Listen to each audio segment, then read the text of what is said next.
පස්වෙනි ප්‍රශ්නය මහනුවර රාජ්‍යයේ පාලකයන් අතරින් ඉංග්‍රීසියෙන් සමග සටන් කළ පාලකයන් දෙදෙනෙක් හා ඉංග්‍රීසියෙන් සමග සටන් කළ එක් පාලකයෙක් නම් කරන්න. පෘතුගීසියෙන් සමග සටන් කළ පාලකයන් දෙදෙනෙක් හා ඉංග්‍රීසියෙන් සමග සටන් කළ එක් පාලකයෙක් නම් කරන්න කියලා. පෘතුගීස සමග සටන් කරපු පාලකයෝ දෙන්නෙක් ඉන්නවා. එක්කෙනෙක් පළමුව ඉවල්දම් සුරයිතුමා.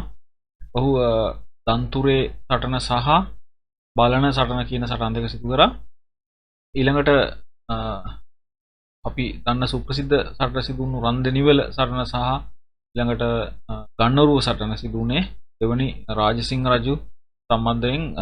එකෙන් දන්නවා හොඳටම මේ රන්දෙනිවල සටනේදී නම් මේ කුමාරයා ඔහු රජ වෙලා හිටියේ නැහැ. ඔහුගේ පියා වෙනුවෙන් සෙනරත් රජු වෙනුවෙන් තමයි සටනට සහභාගී වුණේ. නමුත් ඒ සටන් දෙකම ඔහුගේ නමත් එක්ක සම්බන්ධයි. ඒ නිසා ඒ දෙවනි රාජසිංහ කියන නම සමග විමල්දනු සූරිය නම දැම්මොත් ලකුණු හම්බ වෙනවා. ඉංග්‍රීසියෙන් සමග සටන් කරපු එක පාලකයා හිටියේ ඒ තමයි පළමු මේ ශ්‍රී වික්‍රම රාජසිංහ රජතුමා. ශ්‍රී වික්‍රම රාජසිංහ රජතුමා ඒ කියන්නේ නායකකර වංශයේ පාලකයා. මේ තුන් දෙනාගේ නම් තමයි මේකට අවශ්‍ය වෙන්නේ. දෙවෙනි කොටසේ පහත ඒ සිට D දක්වා ඇති ප්‍රශ්න වලට ගැලපෙන පිළිතුරු වරහන් තුලින් තෝරා ලියන්න කියලා තියෙනවා. ඒ අකුරෙන් තියෙනවා පෘතුගීසි ගැතිභාවයට එරෙහිව යමින් උඩරටට නව රාජවංශයක් කරඹු පාලකයා කියලා. ඒ උඩරට නව රාජවංශයක් කරඹු පාලකයා තමයි පළමුවන විමල ධර්මසූරිය රජතුමා. ඔහු තමයි මේ එත්තුවක් කාලයක් තිබුණු පෘතුගීසි ගැති පාලනයට විරුද්ධව ගිහිල්ලා අලුත් රාජවංශයක් ආරම්භ කරේ. ඊට කලින් ඔහුට කලින් බලය හිටපු යමසිංහ බණ්ඩාරත් ඔහුගේ පුත්‍රයාවත් බලෙන් පහ කළා තමයි මේ බලය අල්ලගැනීම සිදු කරේ. ඊ අකුරෙන් අහනවා සියම් රටෙන් උපාලි හිමියන් ඇතුළු භික්ෂුන් පිරිසක් ලංකාවට වැඩම කරපු පාලකයා කවුද කියලා. සියම් රටෙන් උපාලි හාමුදුරන්ගෙන් වැඩම කරවන්නේ කීර්තිසී රාජසිංහ රජතුමා. එතුමා කාලෙදී ලංකාවට මේ සියම් රටෙන් උපාලි හිමියන් වැඩම ආවා. ඒතර ඒ සියම් උපාලි හිමි තමයි ශ්‍යාමෝපාලි කියන වංශය ආරම්භ කරන්නේ. ඒක සිදු වුණේ කීර්තිසී රාජසිංහ රජතුමාගේ කාලේ. එහෙම නැත්නම් නායක වංශයේ දෙවනි පාලකයාගේ කාලෙදී.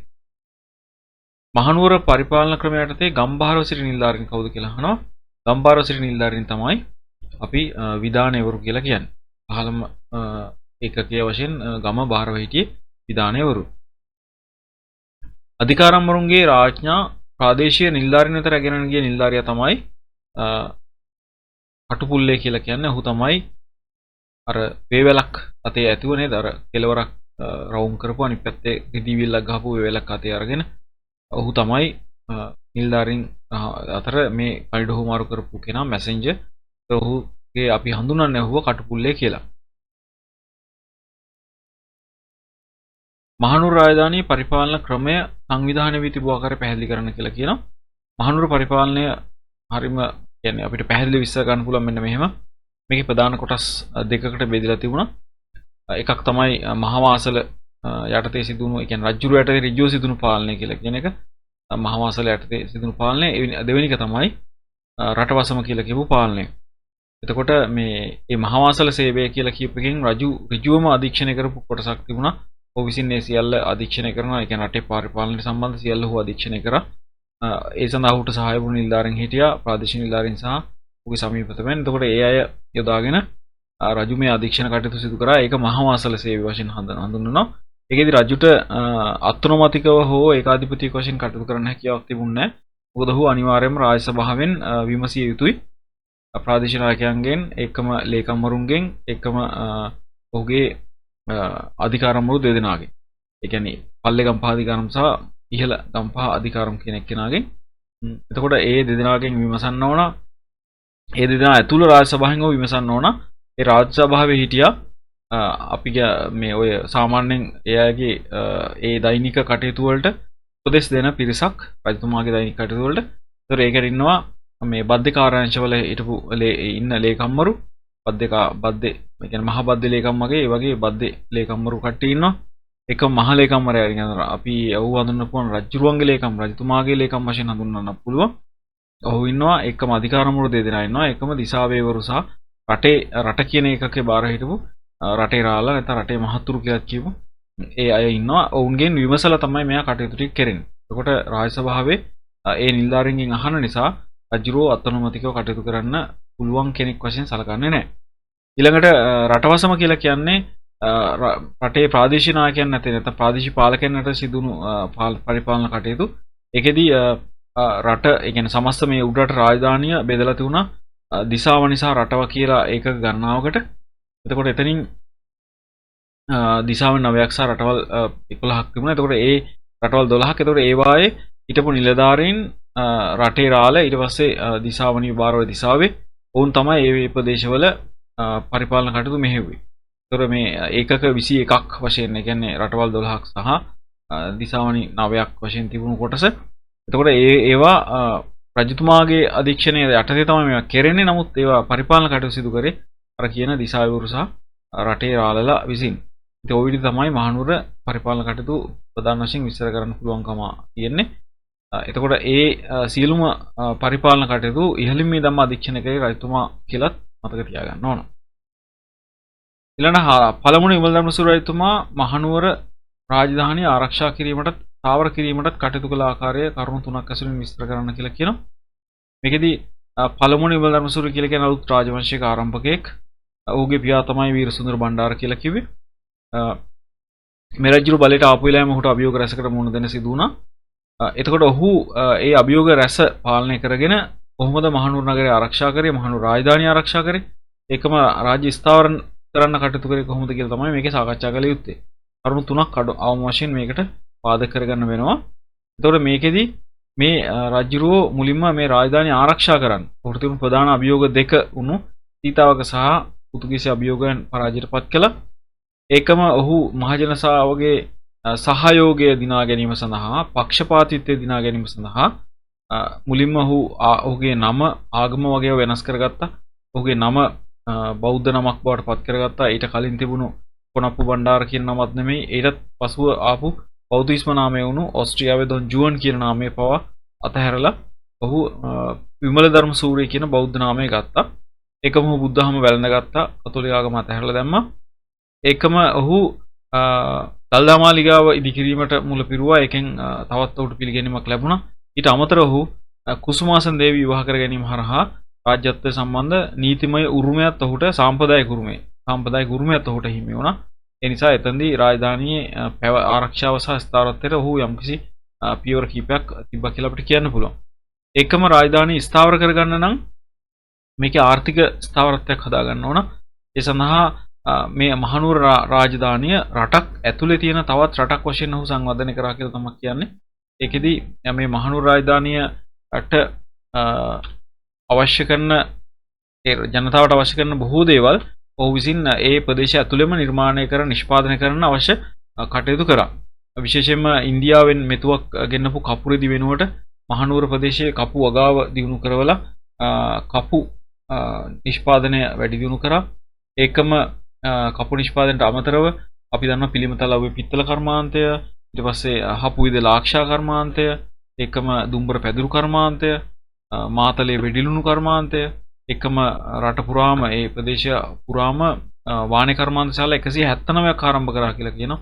ඒ වගේ විශාල කර්මාන්ත ප්‍රමාණයක් සිදු කරලා දියුණු කරලා එකම හෙල්මල් ක්‍රමයට වගා කරන්න ජනතාවට ඉඩම් රජයේ ඉඩම් නිදහස් කරලා ඒ වගේ විශාල කටයුතු ප්‍රමාණයක් කරා මේ රාජ්‍ය ස්ථාවර කරගන්න මෙතුමා කටයුතු කරලා තියෙනවා. හයවන ප්‍රශ්නය. හයවෙනි ප්‍රශ්නේ පළවෙනි කොටසේ අහනවා මුගල් පාලක ජහන්ජීර් සමග වෙළඳ කටයුතු සාකච්ඡා කළ ඉංග්‍රීසි නියෝජිතයා කවුද කියලා. මේ ජහන්ජීර් රජු කියන්නේ ඉන්දියාවේ ඒ මුගල් රාජවංශය යටතේ පාලන කටයුතු කරපු පාලකෙක්. ඔහු සමග සාකච්ඡා කරන්න ඉංග්‍රීසි මේ නියෝජිතයෙක් පැමිණියා.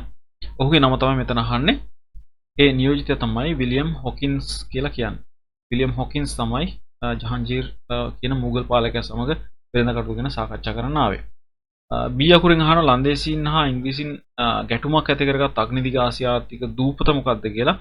ඒ තමයි ඇම්බොයිනා කියන දූපත. ඇම්බොයින් කියලා අපි කියන ඇම්බොයිනා දූපත. මේක කුළුබඩ දූපත් සමූහයට අයිති ඉතා කුඩා දූපතක්. මේකේ ඉංග්‍රීසින්ගේ බලකොටුවක් තිබුණා. ඒ බලකොටුවට ලන්දේසීන් පහර දීලා ඒක හිටපු ඉංග්‍රීසි මුදා නිලධාරීන් සියලු දෙනා ඝාතනය කරා. ඒක තමයි මේ ගැටුම. ඊට පස්සේ ඉංග්‍රීසින් එතනින් ඉවත් වෙලා ඉන්දියාව දෙසට ආවේ ওই සිද්ධියෙන් පස්සේ. ඉතින් ඒ දූපතේ නම ඇම්බොයිනා කියලා මතක තියාගන්න. ඒක අයිති වෙන්නේ කුළුබඩ දූපත් සමූහයට. සීයකුරෙන් අහනවා කීර්තිසී රාජසිංහ රජු හමු වීමට පැමිණි ඉංග්‍රීසි දූතයා කවුද කියලා. ලංකාවට ඉංග්‍රීසි දූතයෝ 3 දෙනෙක් ගැන පුවත් තොරතුරු තියෙනවා. ඒකෙන් පළමුවෙන්නා තමයි කීර්තිසී රාජසිංහ රජු හමු වෙන්න ආවේ. පළමුවෙන්නා ෆයිබස් ජෝන් ෆයිබස් ਉਹ තමයි පළමු නියෝජිතය වශයෙන් ආවේ. අනිත් දෙදෙනා තමයි ඊට ඔහුට පසු ආවා තව දෙදෙනෙක් 1882 අවුරුද්දේදී එනවා තව නියෝජිතයෙක් හිව් බොයිඩ් නමින්. ඊටත් පස්සේ තවත් නියෝජිතෙක් 1896 95 අග වගේ එනවා රොබර්ට් ඇන්ඩ්‍රූස් නමින්. ඒතර මේ නියෝජිතයන් දෙදෙනා පසු ආපු දෙදෙනාම එන්නේ රාජාදී රාජසිංහ රජතුමාගේ පාලන කාලෙදී. ඔවුන් දෙදෙනාගේ වගේ ඒ කියන්නේ මුලින් ආපු දෙදෙනාගෙම අරමුණු ඉටුනේ නැහැ. මොකද ඔවුන් දෙදෙනා ඒ කියන්නේ ජෝන් ෆයිබර්ස් සහ ඊට පස්සේ ආපු හිව් බොයිඩ් කියන දෙදෙනාගේම කාල වෙනකොට ලන්දේසින් සහ ඉංග්‍රීසින් අතර සුවද සම්බන්ධතාවයක් තිබුණු නිසා උඩරට රජුරන්ට ඔහු ඉලක්ක කරෙත් ඇත්තම කියනවා ඉංග්‍රීසින්ගේ උදව් වර්ගෙන ලන්දේසින් පළවා හරින්න. නමුත් ඒකෙදී අර ඒ දෙගොල්ලෝ අතර එහෙදි යුරෝපයේදී තිබුණු සුවදතාවය නිසා ඔවුන් ඒ උදව්ව කරේ නැහැ. නමුත් රොබර්ට් ඇන්ඩ්‍රූස් එන්නේ තෙවනි නියෝජිතයා වශයෙන් ඔහු වෙන විට මේ තත්ත්වය වෙනස් වෙලා තිබුණා. කියු ලිපිය සම්බන්ධ ඒ පසුබිම් කතාව මත බ්‍රිතාන්‍ය සහ ඕලන්දය අතර යම්කිසි තිබුණා ඒ අතර විශේෂ ආකාරයේ මේ සම්බන්ධයක්. ඒතර ඒකට හැටියට ලන්දේසි රජු අසරණ වෙලා හිටියේ. ඒ නිසා ඔහුට සිදු වුණා බ්‍රිතාන්‍යයන්ගේ කීම එකඟ වෙන්න. නමුත් ඒකෙදි ලංකාව සම්බන්ධයෙන් යම් ගැටුමක් ඇති වුණු බවත් ඔයාලා අහලා ඇති. ලංකාවේ වෙනකොට හිටපු මේ ෆන්නේගල් බෙක් කියන ආණ්ඩුකරු විසින් මේ ලන්දේසි රජතුමා නැත්තම් ඒ දෙවනි විලියම් ඔරෙන්ජි විලියම් කියන රජතුමා එවපු ලිපිය ඔහු පිළිගත්තේ නැති නිසා එතන ගැටලුවක් අත් වුණා. ඉතින් ඒ වෙනකොට ඒ தත්ත්වය මත තමයි රොබර්ට් ඇන්ඩ්‍රූස්ගේ ගමන යම්කිසි සාර්ථකත්වයක් පෙන්වුවේ. දෙවෙනි ප්‍රශ්නය අහන 1797-98 කාලයේ ලංකාවේ මුහුදුබඩ ප්‍රදේශවල ඇති වුණු ඉංග්‍රීසි විරෝධී අරගලයට බලපෑ හේතු දෙකක් නම් කරන්න කියලා. නම් කරන්න විතරයි තියෙන්නේ. එතකොට ඒකෙදි පොල්ගස් බද්ද ගැන අපිට කියන්න පුළුවන්. එහෙම නැත්නම් පොල්ගස් බද්ද ඇතුළු අසාධාරණ බදු කියලා ලියන්න පුළුවන්. ඒකම ලන්දේසි උසාවි ක්‍රමය අහෝසි කර ඉංග්‍රීසි උසාවි ක්‍රමය ස්ථාපනය කිරීම. එහෙම නැත්නම් බදු එකතු කිරීමේදී භාණ්ඩ වලින් වෙනුවට මුදලින් බදු එකතු කිරීම. එහෙම නැත්නම් දේශීය නිලධාරීන් බදු එකතු කිරීමේ ක්‍රියාවලින් ඉවත් කිරීම. අවමිල්දාරුන් බදු එකතු කිරීමේ ක්‍රියාවලිය සඳහා ආදේශ කිරීම. ඔන්න වගේ ඕනම කාරණා දෙකක් ලිව්වොත් එහෙම ලකුණු ලබා ගන්න පුළුවන්. තුන්වෙනි කොටසේ අහලා තියෙනවා උඩරට රාජධානිය පිරිහීමට හා බිඳවැටීමට බලපෑ හේතු දෙකක් දක්වා ඒවා සැකවෙන් විස්තර කරන්න කියලා. උඩරට රාජධානිය බිඳවැටීමට හා පිරිහීමට හා බිඳවැටීමට බලපෑ හේතු දෙකක්. එතකොට මේකෙදි විශේෂයෙන්ම අපි මතක් කරන්න ඕන උඩරට රාජධානිය පිරිහීම හා බිඳවැටීම කියන එක බාහිර සහ අභ්‍යන්තර සාධක දෙකක් මත බාහිර සහ අභ්‍යන්තර කියන සාධක වර්ග දෙක මත තමයි සිදු වෙන්නේ. අභ්‍යන්තරිකව ලොකු පිරිහීමක් සිදු වුණා. විශේෂයෙන් රජතුමාගේ ක්‍රියාකලාපයේ තිබුණු විශාල වෙනස්කමක් සිදු වුණා. ඒකට බොහෝ විට ජෝන් ඩොයිලිගේ බලපෑම හේතු වෙන්නේ නැති කියලා අපි හිතනවා. රජතුමා මත්පැන් පානය කරන පුරුදු වීම, එක්කම දේශීය ජනප්‍රධානීන් සමග ඇති කරගත්ත ගැටුම්, ඒ වගේ දේවල්. ඒකම ඔහු ගත්ත සමහර තීරණ, විශේෂයෙන්ම ඇහැලේපොළ පවුල සම්බන්ධයෙන් ඔහු ගත්ත අමානුෂික තීරණය, ඒකම තව ඒ වගේම ප්‍රභූවරුන්ට හානි කරන තීරණ ගත්ත ඔහු එකිනෙකාට අමනාපයෙන් හිටපු ප්‍රභූවරුන් එකට වැඩ කරන්න දැම්මා කියලා කියනවා. ඒකම ඒක පරිපාලන ඒකකවල ඒ වගේ ප්‍රශ්න ගොඩක් ඇති වුණා. ඉතින් ඔහු ඒ කරපු ක්‍රියාව නිසා ප්‍රභූවරු ඔහුගෙන් අමනාප වෙලා හිටියා. ඒකම භික්ෂුන් වහන්සේලා සම්බන්ධනොත් ඔහු යම් ක්‍රියාමාර්ග ගත්තා. ඇතැම් අවස්ථාවල සැකකා කරපු භික්ෂුන් වහන්සේලාව ඔහු දළදා මැදුර ඉදිරියේදී ඝාතනය කරා කියලා කියනවා. ඉතින් ඒ වගේ කාරණා නිසා දළදා මේ වහන්සේ සම්බන්ධයි පූජනීය භූමියේ සිදු කරපු මේ භික්ෂු ඝාතන වලට එරෙහිව යමින් භික්ෂුන් වහන්සේලාත් රජුරුවත් එක්ක අමනාප වුණා. ඒකම මේ නගරය පුළුල් කිරීමේ ක්‍රියාවලියේදී, මහනුවර නගරය පුළුල් කිරීමේ ක්‍රියාවලියේදී මේ රජුරුව ඒ සම්බන්ධයෙන් මල්ලතු හෝ අස්ගිරි පාර්ශවීය භික්ෂුන් වහන්සේලාගෙන් ඒ මහානායක හාමුදුරන්ගෙන් ඒ ගැන කිසිම විමසීමක් නොකර තමගේ අත්අනුමතික මේ තීරණ මත ඔහු කටයුතු කරපු නිසා භික්ෂුන් වහන්සේලා ඔහු ගැන කලකිරලා හිටියා. ඒ වගේ සිද්ධි ගණනාවක් නිසා ජනතාවත්, සාමාන්‍ය ජනතාවත්, ප්‍රභූපන්තියත්, භික්ෂුන් වහන්සේලාත් මේ රජු සම්බන්ධයෙන් කලකිරීමකට ලක් වුණා. ඒක බලපෑවා අභ්‍යන්තරික පරිහානියක් සඳහා. ඒකම බාහිරින් ඒක බිඳවැටීමට හේතු වෙච්ච සාධක තමයි ජෝන් ඩෝලිගේ ක්‍රියාකලාපය. විශේෂයෙන්ම ජෝන් ඩෝලි ඊටාම සූක්ෂම ආකාරයෙන් වසර 10ක් තිස්සේ උඩරට සම්බන්ධ තොරතුරු හොයලා ඒව එකතු කරලා පහතරට යවලා රජතුමාවත් නොමග යවලා ඔහු මත්පැන් වලට අබ්බැහි කරවලා විශාල ක්‍රියාවලියක් සිදු කරා. ඒකේ ප්‍රතිඵලයක් වශයෙන් මේ මහනුවර රාජධානිය පිරිහිලා බිඳවැටීමකට ලක් වුණා. ඉතින් අර ජනතාවගේ රාජපාක්ෂික භාවය කියන එක තවදුරටත් ක්‍රියාත්මක නොවුණු තැන්වල ජනතාව රජතුමා අතහැරලා ගියා. අවසානයේ රොබර්ට් බ්‍රවුන්ගේ මේ උපදෙස් මත ආපු හමුදා කණ්ඩායමක් යටතේ මහනුවර නගරය අත්පත් කරගනු ලැබුවා. ඉතින් ඒක තමයි මහනුවර රාජධානිය පිරිහීම හා බිඳවැටීම කියන එකට බලපාපු සාධක වෙන්නේ.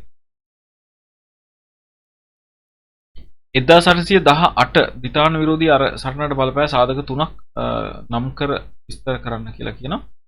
1818 බ්‍රිතාන්‍ය විරෝධී අරගලයට ප්‍රධාන වශයෙන් බලපාපු සාධක කිහිපයක් තියෙනවා. එකක් තමයි මේ ප්‍රභූවරු තුල ඇති වුණු කලකිරීමක් ඇති වුණා. ඒ ප්‍රභූවරුන්ට තමන්ගේ තනතුරු සමහර අයට නැති වෙලා ගියා. සමහරට තනතුරු නැතිවීමත් එක්ක ආදායම් මාර්ග වගේම සමාජ පිළිගැනීම පවා නැති වෙලා ගියා. ඒ නිසා මේ අය තුල ලොකු කලකිරීමක් ඉංග්‍රීසි ආණ්ඩුව සම්බන්ධයෙන් තිබුණා. ඒ නිසා ඔවුන් තමන්ට අහිමුණු දේ ලබා ගැනීම අරමුණු කරගෙන 1818 බ්‍රිතාන්‍ය විරෝධී සටනට සම්බන්ධ වුණා කියලා කියනවා. ඒකම 1815 අවුරුද්දේ අත්සන් කරපු උඩට ගිවිසුමේ සඳහන් කොන්දේසි ඇතැම් මේවා අඩකිරීම කියන එකත් මේකට අදාළයි. ඒකෙදි විශේෂයෙන්ම මේ ඔවුන් මේ කොන්දේසි යටතේ ඉංග්‍රීසින් අපිට පොරොන්දු වෙලා තිබුණා මේ ලංකාවේ පරිපාලනය ලංකාවේ පැරණි පරිපාලන ක්‍රමය අනුවම කරගෙන යනවා. ඒකම බුදුදහමට ප්‍රමුඛතාවය දෙනවා. ඒකම වෙනත් ආගම් මේ ප්‍රදේශවල ව්‍යාප්ත කරන්න දෙන්නේ නැහැ. ඔය වගේ පොරොන්දු ගණනාවක් වුන් ලබා දීලා තිබුණා. නමුත් ඒ සියල්ල වගේ ඔවුන් විසින් ඉතාම කෙටි කාලයක් තුළ කඩ කරා. ඒ කඩ කරපු එක මේ අරගලය සඳහා විශාල බලපෑමක් ඇති කරා. ඒකම ජනතාව තුලත් විශාල කලකිරීමක් තිබුණා. Tamanට කියලා රජෙක් නැහැ කියලා හැඟීමක් ඔවුන් තුල තිබුණා. පරාජිත වගේම ඔවුන්ට මේ හුදකලාවක් මේ විශාල පිරිසක් හිටියට නමුත් විශාල හුදකලාවක් දැනන මොකද තමන්ගේ රජ කෙනෙක් නැතිකම නිසා. ඉතින් ඒ නිසා ජනතාවත් හිටිය ලොකු කලකිරීමකින් ඒ කලකිරීම කියන එකත් මේ උඩරට රාජධානිය තුල ඇති වුණු බ්‍රිතාන්‍ය විරෝධී අරගලයට විශාල හේතුවක් වුණා 1818 අවුරුද්දේ. මේ අරගලය පාදක වෙන්නේ ඒ කියන්නේ ආරම්භ වෙන්නේ ඌව වෙල්ලස්ස කියන ප්‍රදේශය මුල් කරගෙන මුලදී එය ඊටාම සාර්ථකව සිදු වුණත් පසුව ඉංග්‍රීසින් තමන්ට හැකි උපරිම බලය යොදවලා යුද නීතිය පවා පනවලා බිම්පාලු ප්‍රතිපත්ති ක්‍රියාත්මක කරවලා මේ අරගලය සමනය කරන කටයුතු කරා. ඒකම මේකට තව බලපාපු හජ්ජි මරික්කාර සිද්ධිය. ඒව මම නැවත මතක් කරනවා. හජ්ජි මරික්කාර සිද්ධිය ඌවේ වෙල්ලස්ස ප්‍රදේශයේ මොහන්දිරම් තනතුරකට මේ මුස්ලිම් ජාතිකයා පත් කිරීම. ඒක සදාචාර විරෝධී හෝ එහෙම ප්‍රශ්නයක් නෙමෙයි. එතන තිබුණේ ජන අනුපාතය අනුව ඒ මුස්ලිම් ජනතාවට හිමිවන තනතුරු තිබුණා. නමුත් මේක ඊට වඩා ටිකක් බරපතල තනතුරක්. ඒ තනතුර ගත්තට පස්සෙත් හජ්ජි මරික්කාරගේ හැසිරීමත් ඊටාම ගැටලු සහගත තත්ත්වයකට පත් වුණා.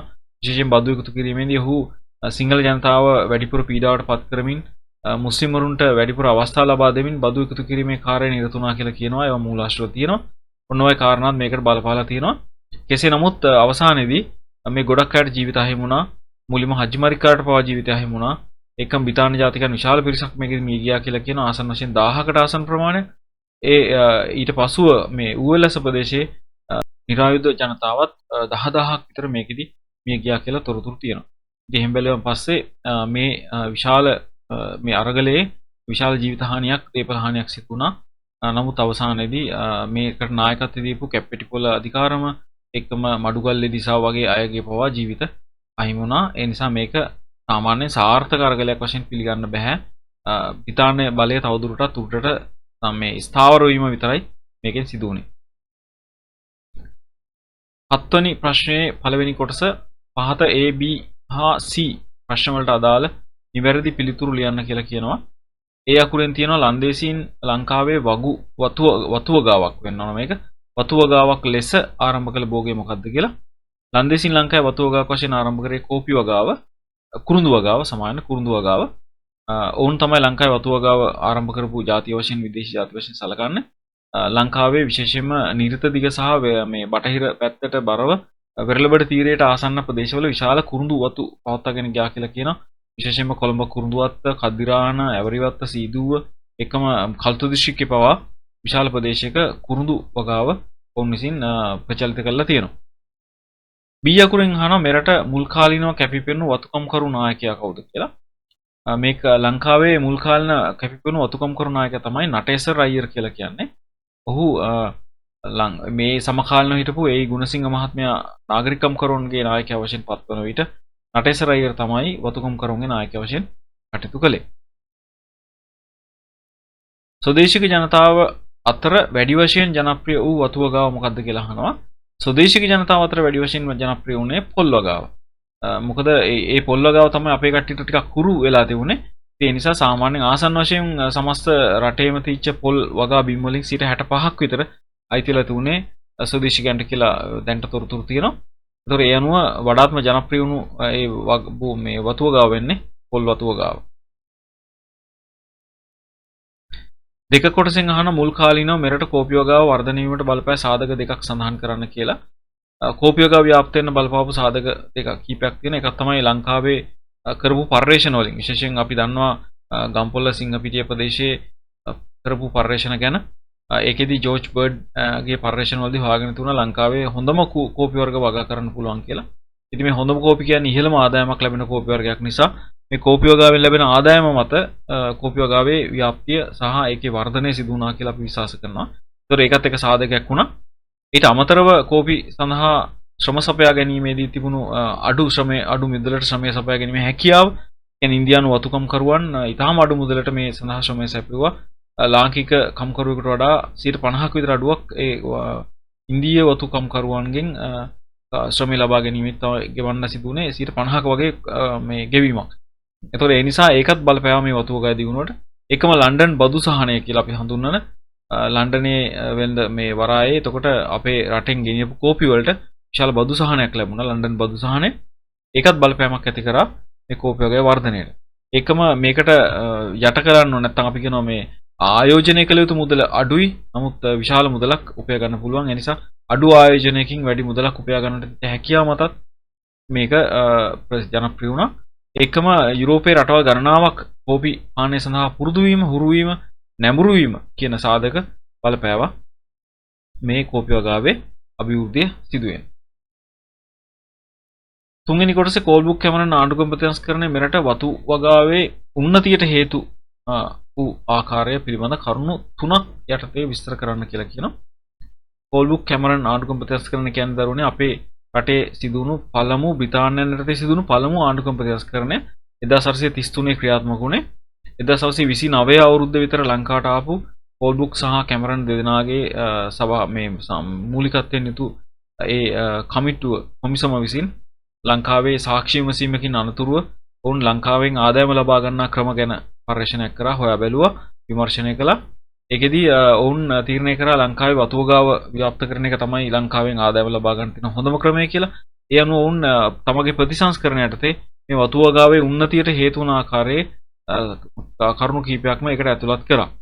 විශේෂයෙන්ම රාජකාරී ශ්‍රමකමය කියන එක ඔවුන් අහෝසි කරා. මොකද හේතුව වතු වගාව සඳහා අවශ්‍ය අඛණ්ඩ ශ්‍රමය සපයා ගන්න මේ රාජකාරී ශ්‍රමකමේ බාධාවක් නිසා.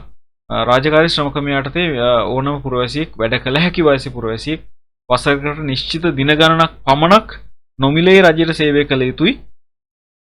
නමුත් බ්‍රිතාන්‍යයන්ට තේරුණා ඒ ක්‍රමය නිසා ලංකාවේ ජනතාව හුරු වෙලා හිටියේ ඒ ශ්‍රමය නොමිලේ සපයන කෙටි කාලයක් ශ්‍රමය නොමිලේ සපයන ක්‍රියාවලියකට පමණයි කියලා. ඒක මේ අඛණ්ඩ ශ්‍රම සැපයීමට බාධාවක් නිසා ඔවුන් සිදු කරේ ඒක වෙනුවට ඒක අහෝසි කරලා ඕනම කෙනෙකුට කුලියට වැඩ කරන්න පුළුවන් වාතාවරණයක් සකස් කරා. ඒකම ඔවුන් රජයේ ඉඩම් විකිණීමේ ප්‍රතිපත්තියක් හඳුන්වා දුන්නා. ඊට පෙර තිබුණු රජයේ ඉඩම් පැවරීමේ ප්‍රතිපත්තිය වෙනුවට විකිණීමේ ප්‍රතිපත්තියක් හඳුන්වා දුන්නා. එතකොට ඉඩමක් පුද්ගලයෙකුට මිලදී ගන්න පුළුවන් තමන්ගේම කියලා ඒ මිලදී අරගෙන ඔහුට රිසීසේ තමන්ගේ ව්‍යාපාරික කටයුතු එහෙම නැත්නම් මේ වතු වගාව සිදු කරන්න හැකියාව තියෙනවා. නමුත් ඊට පෙර තිබුණු ක්‍රමය යටතේ සිදු කරේ වතු ඒ වගා කටයුතු සඳහා රජයේ ඉඩම් පැවරීමක් පමණයි. අයිතිය තිබුණේ රජුට. ඉතින් ඒ ක්‍රමය මේකට හරි ගියේ නැහැ. ඒ කියන්නේ මේ වතු වගාවට ඒක ගැලපුණ නැති නිසා තමයි මේ රජයේ ඉඩම් විකිණීමේ ප්‍රතිපත්තියක් බ්‍රිතාන්‍යයෙන් හඳුන්වා දීලා ඒ හරහා මේ වතු වගාව දිනු කරන්න මූලික මේ පහසුකම් ටික සපයලා දුන්නේ. ඒකම කෝල්බුක් කැමරන් ප්‍රතිසංස්කරණ යටතේ ලංකාවේ මාර්ග පද්ධති සංවර්ධනයට අවශ්‍ය කරන අවධානය යොමු කරා. එතකොට ඒක වතුව ගාවේ දිනුනට යම්කිසි උදව් උපකාරයක් වුණා. ඒකම විශ්‍රාමයට අහෝසි වුණු රාජ්‍ය නිලධාරීන්ට වතුව ගාවට යොමු වෙන්න කියලා උන් විසින් ඉල්ලීමක් කළා තිබුණා. ඒ අනුව එතනත් කෝපිය ගාව සඳහා විශාල රාජ්‍ය සේවකයන් පිරිසක් යොමු වුණා. ඒකත් වතුව ගාවේ දිනුනට විශාල උදව්වක් වුණා. ඒ කෝල්බුක් කැමරන් ප්‍රතිසංස්කරණයටදී ක්‍රියාත්මක කරපු ඒ කියන අලුත් ප්‍රතිසංස්කර ඒ කියන්නේ අලුත් ඒ ඔවුන්ගේ වගන්තියත් එක්ක. ඉතින් ওই විදිහට මේ කෝල්බුක් කැමරන් ආණ්ඩුක්‍රම ප්‍රතිසංස්කරණය ලංකාවේ වතුව ගාවේ උන්නතියට ওই වගේ ওই විදිහට සහායක වෙලා තියෙනවා. හතරවෙනි ප්‍රශ්නය 1972 හා 78 ආණ්ඩුක්‍රම ව්‍යවස්ථාවල වෙනස්කම් පිළිබඳ සංසන්දනාත්මක විස්තරයක් කරන්න කියලා කියනවා. 1972 ආණ්ඩුක්‍රමය සහ 78 ආණ්ඩුක්‍රමය ගත්තොත් එහෙම මේ දෙකේ මුලින්ම අපි ගත්තොත් එහෙම 72 ව්‍යවස්ථාව අනුව රටේ වැඩිපුරම කියන්නේ ප්‍රධානම චරිතය නැත්නම් විධායක බලතල සහිත චරිතය බවට පත් වුණේ අගමැතිවරයා.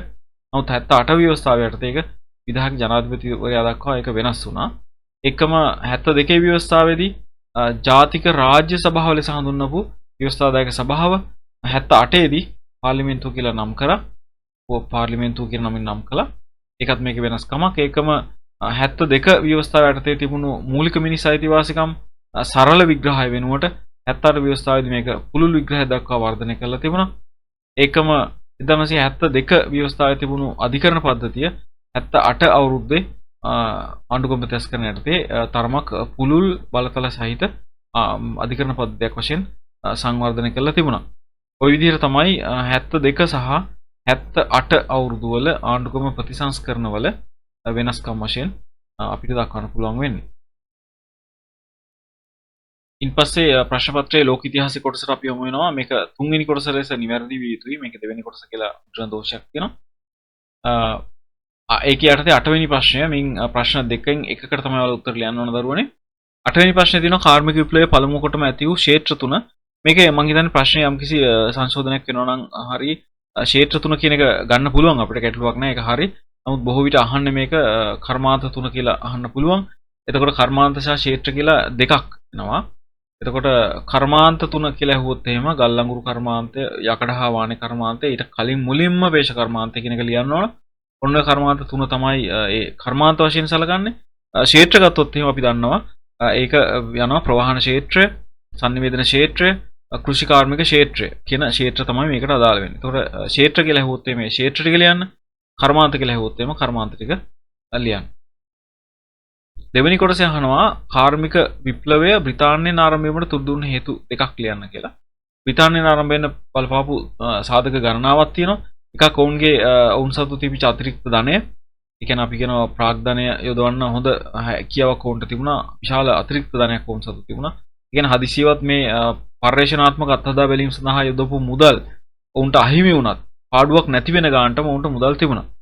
ඒ නිසා ඒ ප්‍රාග්ධනය නැත්නම් අපි කියනවා ආයෝජකයන් පිරිසක් සිටීම කර්මාන්ත සඳහා ආයෝජනය කළ හැකි ආයෝජකයන් පිරිසක් බ්‍රිතාන්‍යයේ සිටීම ඒ එක සාධකයක් වුණා මේ කාර්මික විප්ලවය උංගරේටම ආරම්භ වෙන්න.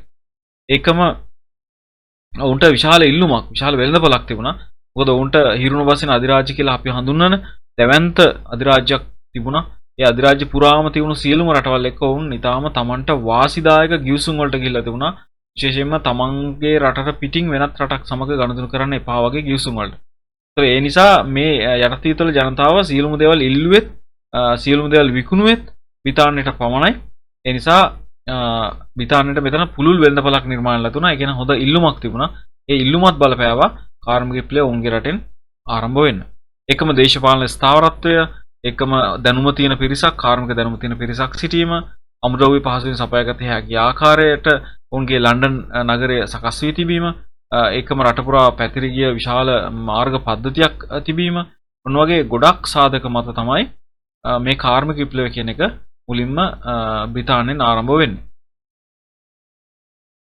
තුන්වෙනි කොටසේ අහනවා කාර්මික විප්ලවයේ ආර්ථික ප්‍රතිඵල දෙකක් දක්වා විස්තර කරන්න කියලා.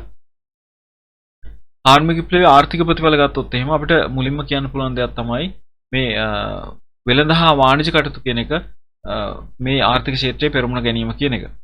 ඊට පෙර තිබුණු මේ ශ්‍රම හුවමාරුව සහ භාණ්ඩ හුවමාරුව, එහෙම නැත්නම් අපි කියනවා ශ්‍රම හුවමාරුවට අත්තම් ක්‍රමය කියලා. ඒ ශ්‍රම හුවමාරුව සහ භාණ්ඩ හුවමාරුව කියන ක්‍රම වෙනුවට මේකදී එනවා මුදල් කියන එක. ඒතර මිනිසුන් තමන් යම් සේවයක් සැපයුවා නම් ඒක සඳහා මුදලක් ලබා ගන්නවා. එහෙම නැත්නම් තමන්ට සේවා සපයන අයට මුදලක් ලබා දීම ඒ කාලේ ඉස්සරහට ආවා. ඒ නිසා මේ ශ්‍රම සැපයුම අපි කියපු ශ්‍රම හුවමාරුව සහ එකම ඒ කියන්නේ අත්තම් ක්‍රමයේ කියප එක. ශ්‍රම හුවමාරුව සහ මේ භාණ්ඩ හුවමාරුව වෙනුවට මේ මුදල් කියන එක ඉස්සරහට ආවා. ඒක මේ ආර්ථික ක්ෂේත්‍රයේ වෙච්ච පුළුල් විශාල වෙනස්කමක්. ඒකම ආර්ථික ක්ෂේත්‍රයේ තවත් වෙනස්කමක් අපිට හඳුන්වන්න පුළුවන්. මේ කාලෙදී මුදල් භාවිතය වැඩි වුණා.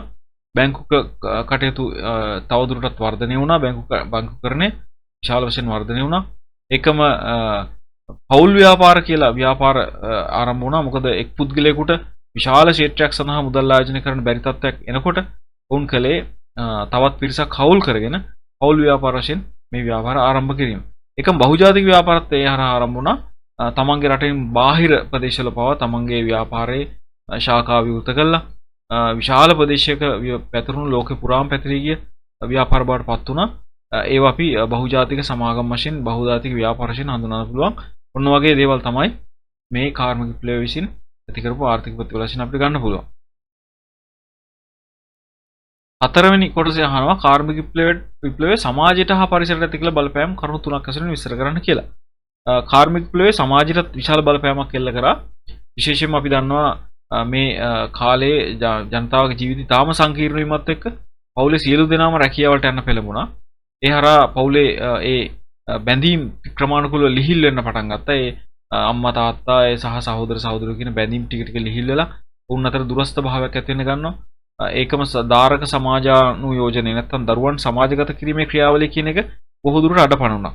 මේක හරහා. ඒ නිසා ගොඩාක් දුරට දරුවන් අනාරක්ෂිත තත්ත්වයටපත් වුණා. ඒ නිසා උන්ට සමාජය තුළ විවිධ අපචාරයන්ට ලක් වෙන්න සිදු වුණා. ඒකම අපි දන්නවා ඒ සමාජ විෂමාචාර වලට උන් යමු වුණා. මත්ද්‍රව්‍ය වලට ඒ වගේ දේවල්ට ඇබ්බැහි වුණා. ඒ වගේ සමාජයේ විශාල වෙනසක් එක් කරන්න මේ කාර්මික විප්ලවයට හැකියාවක් ලැබුණා. ඒකම පරිසරයටත් විශාල බලපෑමක් ඇති වුණා. මේ කර්මාන්තශාලා 100,000 ගණනක් අලුතෙන් විවෘත වුණාට පස්සේ වායුගෝලයට විෂ වායුන් අහිතකර වායුන් නිකුත් වෙන්න පටන් ගත්තා. ඒකම ජලයට අහිතකර ජලය ඒ කියන්නේ දියර වර්ග මිශ්‍ර වෙන්න පටන් ගත්තා. ඒ වගේ විශාල පරිසර හානියක් මේ හරහා සිදු වුණා. ඒකම කර්මාන්තශාලා විශාල මහා පරිමාණයෙන් ඉදිකිරීමේදී ඒ සඳහා විශාල ප්‍රදේශ එලිපෙහෙලි කරලා කැලෑ ගිනි තියලා කැලෑ කපලා අයින් කරන්න සිදු වෙනවා. ඔය වගේ පරිසරයට විශාල හානිකර තත්ත්වයක් මේ කාර්මික විප්ලවය නිසා සිදු වුණා. ඉතින් ඒක ඊට පෙර තිබුණු තත්ත්වයට වඩා බෙහෙවින්ම වෙනස් නිසා තමයි අපි මේක හානිකර තත්ත්වයක් වශයෙන් සලකන්නේ. අවසාන ප්‍රශ්නය 9 වෙනි ප්‍රශ්නය පහත A B හා C යටතේ ඇති ප්‍රශ්න වලට නිවැරදි පිළිතුරු ලියන්න කියලා තියෙනවා. ඒ අකුරෙන් අහනවා විප්ලවයට ආසන්න කාලයේ ප්‍රංශයේ වැසියන්ගෙන් නිවාස හා ඉඩම් වලින් ණය කළ බද්ද කියලා. ඒ බද්ද තමයි ටේලි කියන බද්ද. ටේලි, ගබෙල් සහ කැපිටේෂන් කියලා බදු වර්ග කිහිපයක් මේ කාලේ අය කරනු ලැබුවා. එතකොට ඒ බදු කියන එක අපි දන්නවා විප්ලවයට ඉතාම ප්‍රබල සාධකයක් බවට පත් වුණා. ඒ බදු විතරක් නෙමෙයි බදු අය කරපු කරදරකාරී ක්‍රමය. ඉතින් මේ නිසා විප්ලවයට ප්‍රධාන මේ සාක්ෂියක් සාධකයක් බවට පත් වෙනවා බදු කියන එක. ඉතින් මෙතන අහලා තියෙන ප්‍රශ්න හැටියට ටේලි කියන බද්ද තමයි මේ කර පිළිතුරු වශයෙන් ගන්න වෙන්නේ. ඊළඟ නීතිය සාරය කෘතියේ කතුවරයා කවුද කියලා අහනවා. නීතිය සාරය කියන කෘතිය රචනා කරන්නේ මොන්ටෙස්කියු කියන ලේඛකයා. ලේඛකයා කියනටත් වඩා හොඳයි ඔහු අපි හඳුන්වන්න පුළුවන් ඔහු දාර්ශනිකයෙක් වශයෙන්. ඔහු තමයි මේ නීතිය සාරය කියන කෘතිය රචනා කරන්නේ. රටේ ප්‍රශ්න සාකච්ඡා කිරීම සඳහා වූ පොදු ජනයාගෙන් සම්මානිත සභාව ගැන අහනවා. රටේ ප්‍රශ්න සාකච්ඡා කරන පොදු ජනයාගෙන් සම්මානිත සභාව තමයි ස්ටේට් ජෙනරල් සභාව කියන්නේ. ප්‍රංශයේ විප්ලවයට ආසන්න කාලනකොට මේක වර්ෂ 175කට ආසන්න කාලෙකදී මේක කැඳවලා තිබුණ නැති එකත් බලපෑමක් ඇති කරා කියලා කියනවා. ඒකේ ප්‍රධාන පාර්ශ්ව තුනක් කියන්නේ රටේ පාලක පන්තියත්, පූජක පන්තියත්, සාමාන්‍ය ජනයාත් සාකච්ඡා කරලා තමයි මේ තීරණ ගත්තේ. ඒ ස්ථානේ තමයි මේ ස්ටේට් ජෙනරල් සභාව කියන්නේ. නමුත් ඒක වුන් කැඳවපු නැති නිසා ඒකත් විප්ලවයට හේතුවක් වුණා කියලා සැලකනවා. ප්‍රංශ විප්ලවයේ තේමා පාඨය හා ප්‍රංශ විප්ලවය හා සම්බන්ධ ප්‍රධාන ප්‍රකාශයක් නම් කරන්න කියලා කියනවා. තේමා පාඨය තමයි ප්‍රංශ විප්ලවයේ නිදහස, සමානාත්මතාවය හා සහෝදරත්වය. ඒක තමයි නිදහස, සමානාත්මතාවය හා සහෝදරත්වය. ඒක ප්‍රංශ විප්ලවයට සම්බන්ධ ප්‍රකාශ ගත්තොත් එහෙම අපි දන්නවා එකක් අර රාජ්‍ය නම් මමය කියලා කියපු ප්‍රකාශය. ලුයි කියන ඒ කියන්නේ ලුයි පාලකයා ලුයි රජුරෝ විසින් කියපු එක. ඒකම තව ප්‍රකාශයක් තියෙනවා අර පාන් නැත්තම් කේක් කපලා කියලා. නේද? මාරි ඇන්ටොනි බිසව විසින් කරපු ප්‍රකාශය. ඒකම තව ප්‍රසිද්ධ ප්‍රකාශයක් තියෙනවා. ප්‍රංශයට නව ව්‍යවස්ථාවක් සකස් කර මිස මෙම ස්ථානයෙන් නොනැගිටිමු කියලා ප්‍රකාශයක් ප්‍රංශයේ ඇති වුණු ටෙනිස් පිටි දියුණුව කියලා අපි ඒකට කියනවා විප්ලවයට ආසන්න කාලේ හැදුණු තවත් ප්‍රකාශයක්. ප්‍රංශ විප්ලවයට බලපෑ ආර්ථික හා දාර්ශනික සාධක දෙකක් විස්තර කරන්න කියලා කියනවා. ආර්ථික සාධක ගත්තොත් එහෙම අපි දන්නවා මේ රටේ ජනතා මේ පාලකයන්ගේ අධික සුඛෝභෝගී ජීවන රටාව වෙනුවෙන් අතිවිශාල මුදලක් වියදම් කරන්න සිදු වෙලා තිබුණා. ඒක විශේෂයෙන් බලපෑව ආර්ථික සාධකයක් වශයෙන් මේ විප්ලවයට ජනතාව යොමු වෙන්න. එතකොට මේ දාර්ශනික සාධකයක් ගත්තොත් එහෙම ඒ සඳහා අපිට දන්නවා විශාල ප්‍රමාණයක් දාර්ශනික සාධකයන් ඒක තදබල බලපෑමක් කරපු සිද්ධියක් දාර්ශනික සාධක කියලා කියන එක. ඒතර මොන්ටෙස්කියු, රූසෝ සහ වෝල්ටෙයා කියන ඒ ලේඛකයා මේ දාර්ශනිකයන් විසින් ඔවුන්ගේ මතවාද ප්‍රකාශ කරා. විශේෂයෙන්ම මහජනතාවගේ අදහස අනුව නැත්නම් ඔවුන්ගේ අභිවෘද්ධිය සඳහා හේතු වන ආකාරයේ තීන්දුව ගන්න නැති පාලකයන් එලවා දමන්න කියලා. එකම පුද්ගලයෙක් යටතට මේ සියලුම බලතල එකතු කරන්න එපා කියලා. ඒ වගේ දාර්ශනික මතවාද කීපයක් පළ වුණා මේ කාලේ. ඒවා මේ කාලේ විප්ලවය සඳහා අදබල බලපෑමක් ඇති කරා කියලා අපි දන්නවා. මොන්ටෙස්කියු විසින් මේකෙදි සඳහන් කරපු දේ තමයි ඔහු කිව්වා එකම පාලකෙක් වටේට ඔය කියන බලතල සියල්ල ඒ කියන්නේ ව්‍යවස්ථාදායක විධායක සහ අධිකරණ බලතල ඒක රාශී කරන්න එපා කියන එක ඔහු කිව්වේ. මොකද එතකොට ඒකාධිපතියක් නිර්මාණය වෙනවා කියන එක තමයි ඔහු අදහස් දැක්වේ. ඒ නිසා ඔහු මෙතනදී ඊටාම සුවිශේෂ චරිතයක්. ඔහු ඒ කියපු දේ ඒ කියපු කාරණාව අතිශයම වැදගත්. මොකද ඇත්තටම එක පුද්ගලෙක්ට නීති සම්පාදනය කිරීමේ බලයත් ඒවා විධානය කොට ක්‍රියාත්මක කිරීමේ බලයත් ඒවට දඬුවම් දීමේ බලයත් කියන තුනම දුන්නාට පස්සේ ඔහුට ඊටාම පහසුවෙන් ඕනම කෙනෙක් ඔහුගේ නීතිය කියන එකේ ගොදුරක් බවට පත් කරගන්න පුළුවන්. ඔහුට විශාල බලයක් ඒ හරහා ලැබෙනවා. නමුත් ඒක එච්චර හොඳ තත්ත්වයක් නෙමෙයි. ඒ නිසා අනිවාර්යයෙන්ම මේ නීතිය කියලා කියන එක ඒකම ව්‍යවස්ථාදායක බලය කියන එක විධායක බලය කියන එක වෙන වෙන ආයතන වලට පවරන්න කියලා තමයි මොන්ටෙස්කියු ප්‍රකාශ කරේ. වෝල්ටෙයා කියලා කියන්නේ අපි දන්නවා ඔහු ජනතාවගේ අදහස් දැක්වීමේ බලය සම්බන්ධයෙන් නැත්නම් අදහස් දැක්වීමේ අයිතිවාසිකම සම්බන්ධයෙන් කතා කරපු ලේඛකෙක් දාර්ශනිකයෙක්. ඔහු නිරන්තරයෙන්ම කිව්වේ ජනතාවට තමන්ගේ ස්වාධීන අදහස් ප්‍රකාශ කරන්න මේ අවසර තියෙන්න ඕන, ඉඩකඩ තියෙන්න ඕන කියලා තමයි. මොකද ඒ වෙනකොට ප්‍රංශයේ එහෙම අවසර තිබුණේ නැහැ. රටේ පාලකයට විරුද්ධව ප්‍රකාශයන් නිකුත් කරා නම් ඔහුට අවසානයේ උරුම වෙන්නේ බොහෝ විට බැස්ටීලේ. ඒ කියන්නේ බැස්ටීල් කියන සිර කඳවුර. ඉතින් ඒ තත්වයට පත් නොවි ඉන්න තමයි ගොඩක් වෙලාවට මේ ඒ ප්‍රකාශ නිකුත් කරේ. ඉතින් ඒකත් ඒ ප්‍රසිද්ධ දාර්ශනික මතවාදයක් වශයෙන් අපිට ගන්න පුළුවන්. ඒකම රූසෝගේ තියෙනවා. රූසෝ ප්‍රකාශ කරනවා පාලකයා මහජනතාවගේ අවශ්‍යතා අනුව කටයුතු නොකරයි නම්, ඒ කියන්නේ මේ ජනතාවගේ අභිවෘද්ධිය සඳහා කටයුතු නොකරයි නම් ඔවුන් එලවා දැමීමට ජනතාවට සදාචාරාත්මක අයිතියක් තියෙනවා කියන එක තමයි ඔහුගේ අදහස වෙන්නේ. ඒතොර ඒ වගේ දේවල් තමයි මේ පංච විප්ලවයට බලපෑ දාර්ශනික හේතු වශයෙන් අපි සලකන්නේ. ඒකම පංච විප්ලවයේ ප්‍රතිඵල තුනක් විස්තර කරන්න කියලා කියනවා. පංච විප්ලවයේ ප්‍රධාන ප්‍රතිඵලයක් තමයි එතුවක් කාලයක් ප්‍රංශය පාලනය කරපු බුර්බෝන් රාජවංශිකයන්ගේ පාලනය අවසන් වීම. මේ හරහා රටේ යම්කිසි ස්ථාවරත්වයක් ඇති වෙයි කියලා බලාපොරොත්තුවක් තිබුණා. ඒ පාලනය බිඳ වැටීමත් එක්ක මොකද උන් යටතේ සෑහෙන අසාධාරණයක් සිදු වුණා. මහජන මත මේ මර්ධනය කිරීමක් සිදු වුණා. විශාල ගැටුම් ප්‍රමාණයක් සහ මුදල් අවභාවිත කිරීමක් වගේ සිදු වුණා. ඉතින් මේවා සමනය වෙයි කියන බලාපොරොත්තුවක් තිබුණා. කෙසේ වෙතත් ඒ රටේ ඒ දූෂිත පාලකයන්ගේ පාලනය අවසන් වීම කියලා කියන එක මේ ප්‍රංශ විප්ලවයේ ප්‍රධාන සාධකයක් වශයෙන් ප්‍රධාන ප්‍රතිඵලයක් වශයෙන් අපිට සලකන්න පුළුවන්. දාසින් ලුයි රජු සහ මාරි ඇන්ටොයිඩ් බිසව ගිලියටිනට දාලා මැරුවා. එතකොට අර කලින් අපි සඳහන් කළා වගේ රාජ්‍ය නම් මමයි කියලා කියපු 14 ලුයි රජුගේ ඉඳලා මේ දක්වා ආපු ඒ අර අත්අනුමතික පාලනයක් මේකත් එක්කම බිඳ වැටීමකට ලක් වුණා. ඒවා නිමාවටපත් වුණා. ඒක විශේෂ ප්‍රතිඵලයක්. ඒකම ප්‍රංශය ඇතුලේ ඊට පස්සේ ඇතුණා ඊටාම අස්ථාවර වගේම දූෂිත යුගයක්. මේක සාමාන්‍යයෙන් වැඩි විස්තර කියනකොට අපි කියන්නේ මේ බීම සමයක් නැත්නම් භීෂණ සමයක් ආරම්භ වුණා කියලා. ඒ කාලෙදී විවිධ දේශපාලන මත දරන්නන් විශාල වශයෙන් රංචු පිටින්, වෘතු පිටින් මරා දමන්න කටයුතු කරලා තිබුණා.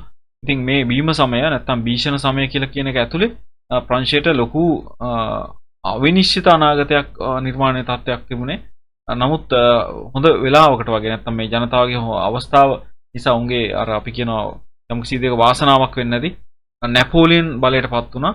නමුත් නැපෝලියන්ගේ අවසාන කාලේ එච්චරම සාර්ථක නැහැ. නමුත් ඔහු බලයටපත් වීම කියලා කියන එක බලහත්කාරයෙන් තමයි ඔහු බලයටපත් වෙන්නේ. ඒ බලහත්කාරයෙන් හෝ බලයටපත් වීම කියන එක ප්‍රංශයේ පැත්තෙන් ඊටාම යහපත් තත්යකට ප්‍රංශය පෙරළෙන තත්ත්වයක් ඇති වුණා. යහපත් තත්ත්වයක් දක්වා. ඉතින් ඔහු බලයටපත් වෙන තුරුම ප්‍රංශයේ මේ අස්ථාවර භාවය කියන එක තිබුණා. භීෂණ සමයේ තිබුණා. ඉතින් ওই ටික තමයි ප්‍රංශ විප්ලවයේ ප්‍රතිඵල වශයෙන් අපි සාකච්ඡා කරන්නේ. හරි අපි දැන් සිතියම ලකුණු කරන්න තමයි යොමු වෙන්න යන්නේ. මේක ස්ථාන දීලා තියෙනවා ලංකාවේ ඓතිහාසික ස්ථාන 12ක් සහ ලෝකයේ ඓතිහාසික ස්ථාන 6ක්. ලංකාවේ ඓතිහාසික ස්ථාන අතරේ ගංගා දෙකක් තියෙනවා යාන් ඔය සහ කිරිඳි ඔය කියලා. අපි මුලින්ම ඒ ස්ථාන දෙක ලකුණු කරලා එමු. මේ තින්නේ වලට ලැබෙන ලංකා සිතියම. මෙතනින් යාන් ඔය කියලා කියන්නේ මෙන්න මේ ඔය.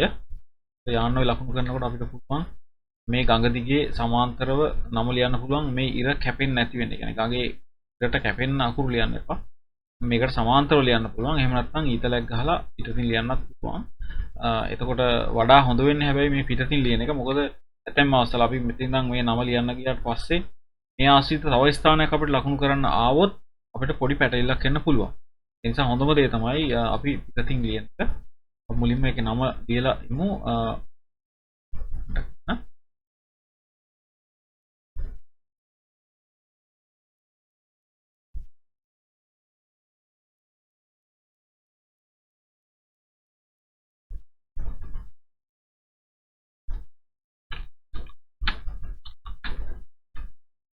දාන්න. මේකින් කරන්න මේක ලකුණු කරන ඉතලයක් මොනවා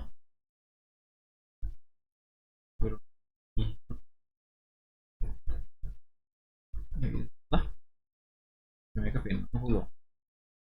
හරියට යන්න මොකක්ද පුළුවන්. දාන්න ඊට පස්සේ කිරිඳි ඔය. කිරිඳි ඔය කියන්නේ මෙන්න මේ ස්ථානයේ තියෙන ගංගාව මේ වලවේ ඊට පස්සේ මෙතන මලල ඔය කියලා කුඩා ඔයක් තියෙනවා. මෙන්න මේක මලල. මේ තියෙන කිරිඳි. කිරිඳි ඔය සම්පූර්ණ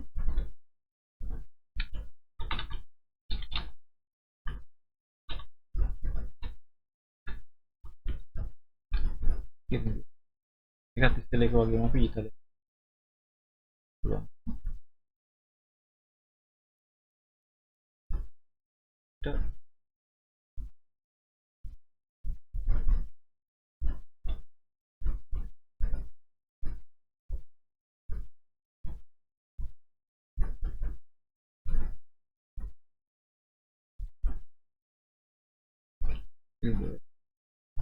ගංගා දෙක අපි ලකුණු දෙන්න.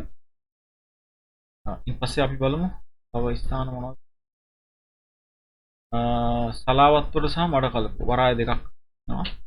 සලාවත්ත කියන්නේ හලාවත එදුරුවේ මුහුදට ස්ථානය ආසන්නයේ. මේ ස්ථානයේ ඉතිලා මේ අකට පිටක් ඒක නම් පුළුවන්.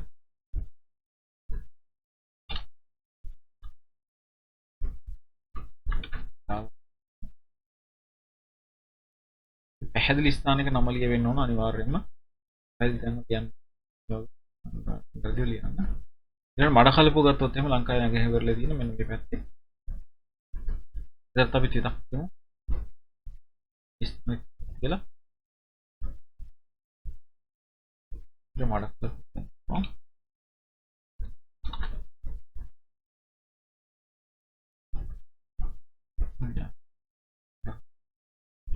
පොඩ්ඩක් ටික විශාල නම්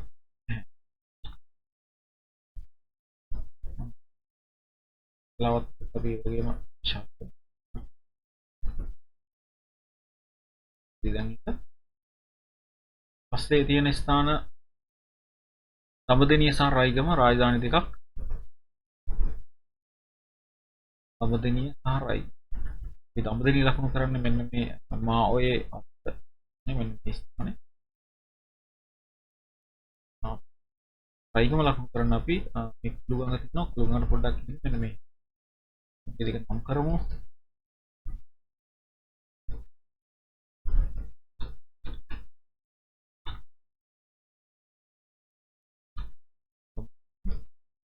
5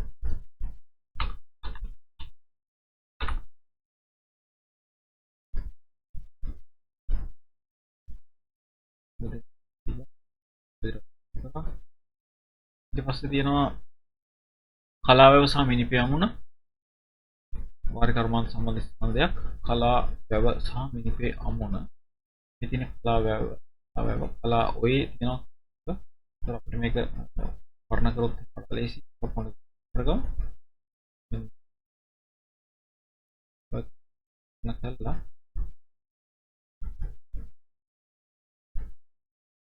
නම්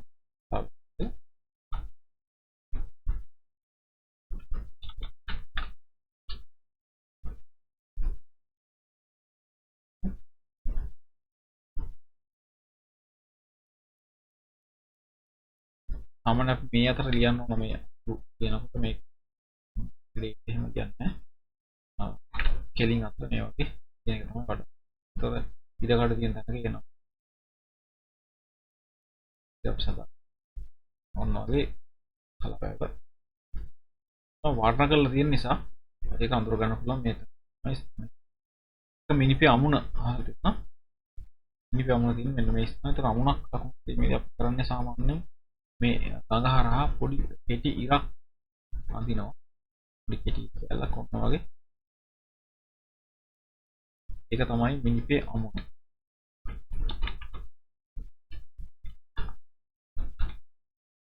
මේක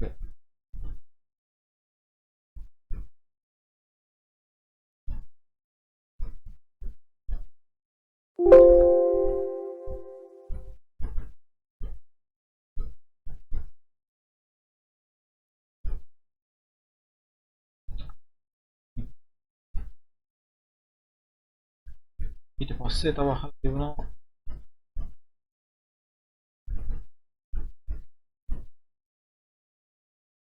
කොම්පරිප්පු සහ රංචමඩම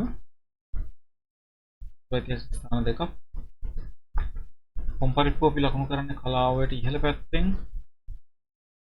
ඒක පෙළ පොතේ පහළ පැත්තේ තියෙන එක ලකුණු ඒ දෙනවායි මෙතන එක තමයි රංචමඩම රංචමඩම ගන්න අපි මෙන්න මේ කලුණගේ අතුත් එක්ක මෙන්න මේ හැරින් ගන්න රංචමඩම මොකද එහෙම අපි දැන් අක්කලෙන් මුලින්ම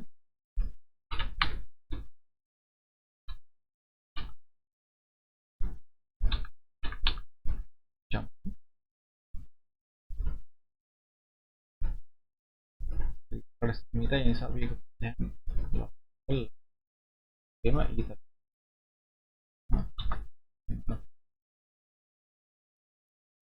Mega penalty is macam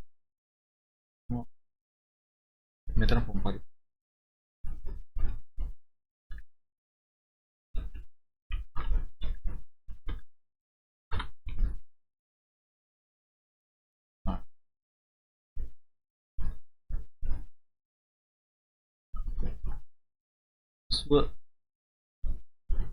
ගෝවින්දමලය සහ යාපනයේ තියෙනවා පාලන මධ්‍ය සම්පූර්ණ ගෝවින්දමලයේ තියෙන මෙන්න මේ ස්ථානේ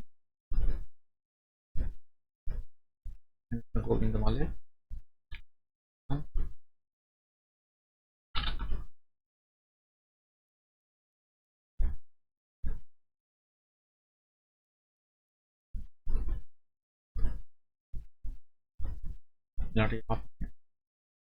යාපනයේ Japan ini kan Islam itu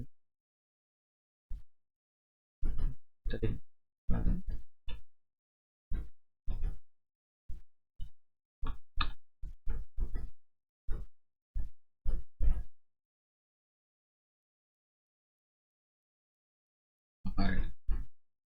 balagan langkah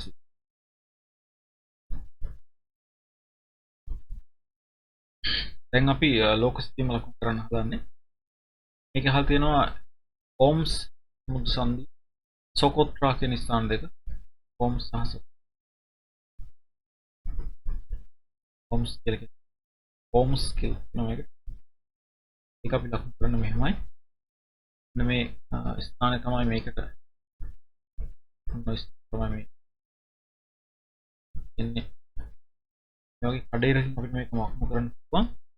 එතකොට මෙතන කළා මේකට ඉතලයක් මගේ ඉරක් නොවන ඉතලයක් ඉරක් ආවා. වගේ ohms කියනවා. මේක ohms කියලා කිව්වට සාමාන්‍යයෙන් ohms කියලා පෘතුගීසින් විසින් බලය අල්ලගත් එක ස්ථානයක් එක. මුස්ලිම්වරුන්ට පෙරදිගට එන්න තිබ්ච මාර්ග තුනක් ඕන් වැහුවා. එකක් ohms, අනිත් එක සුකොත්‍රාව සහ මලක්කාව කියන ස්ථාන. ඒකට මේ අපි ලකුණු කරයාද දැන් ohms එක ohms ඊට පස්සේ දෙවෙනිට අපි ලකුණු කරනවා සොකොත්‍රා මේ ස්ථානේ. සොකොත්‍රා කියන්නේ මේ දූපත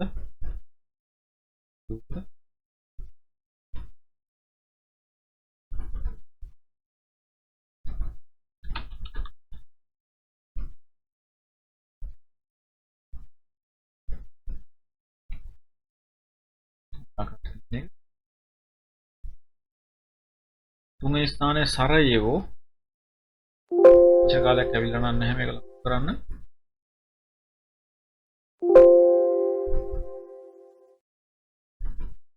මේ ස්ථානේ මෙන්න මේ ඉන්න සරය.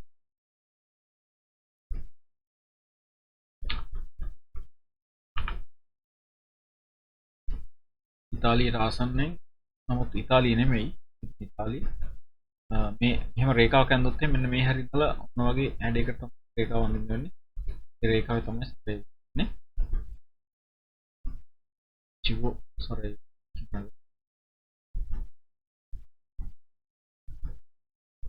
බොස්නි ඉති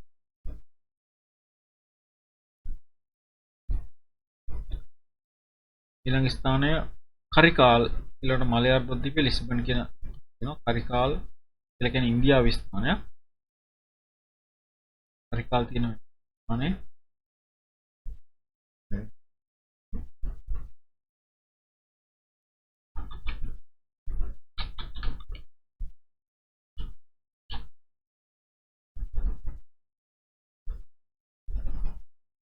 ඊළඟ ස්ථානේ මලයාර් ප්‍රදීපේ කියන්නේ මෙන්න මේ අපිට මොකල යුතුයි මේ වගේ මේ කියන්නේ සම්මස්මයක ලක්න කරගෙන මෙහෙම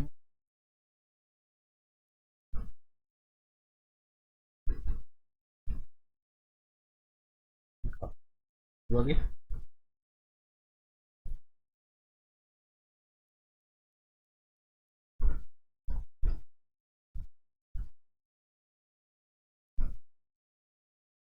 මේක තමයි තර මලයාර්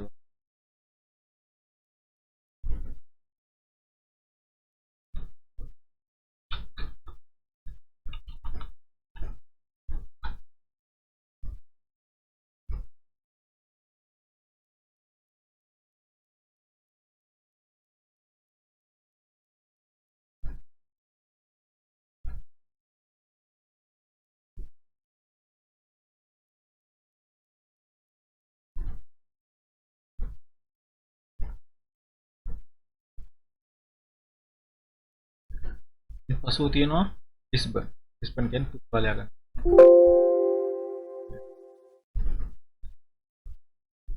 මේ තුබ්බත් එක්කමයි